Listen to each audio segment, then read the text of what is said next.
আসসালামু আলাইকুম। সম্মানিত কৃষি উদ্যোক্তা ভাইয়েরা, আমরা এখন অবস্থান করছি গদখালিতে। একটা চন্দ্রমল্লিকা প্রজেক্টে আমরা আছি। এটা পাবলিক প্রাইভেট পার্টনারশিপের আওতায় সরকারি সহায়তায় করা হয়েছে। আমরা পলিনেটে দেখতে পাচ্ছি চারা আছে। এটা ইরিগেশন সিস্টেমটা যদি আমরা দেখি, প্রত্যেকটা বেডের ভিতরে ড্রেনেজ ব্যবস্থা এবং পানি নিষ্কাশন ব্যবস্থা খুবই সুন্দর। অনেক বড় একটি প্রজেক্ট, যদিও প্রজেক্টের ওনার এখানে নাই, সেজন্য আমরা তার সাথে মতামত নিতে পারছি না। আর পলিনেটের ভিতরে আমরা যদি একটু দেখার চেষ্টা করি, এখানে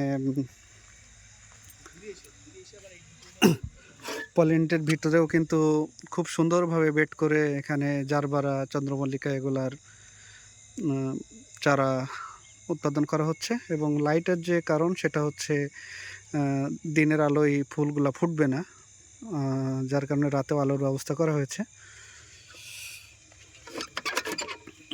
আমরা যদি বাইরে থেকে দেখি, ইরিগেশন সিস্টেমটা চমৎকার ইরিগেশন সিস্টেম, ওয়েল ইকুইপমেন্ট দিয়ে সেট আপটা করা। এখানে একটি সোলার, একটিও সরকারি অর্থায়নে করা হয়েছে। তো যে সমস্ত উদ্যোক্তা আসলে ফুল নিয়ে কাজ করতে চান, তাদেরকে অবশ্যই গদখালি এসে দেখতে হবে। তো এতটুকুই ছিল। সবাইকে ধন্যবাদ।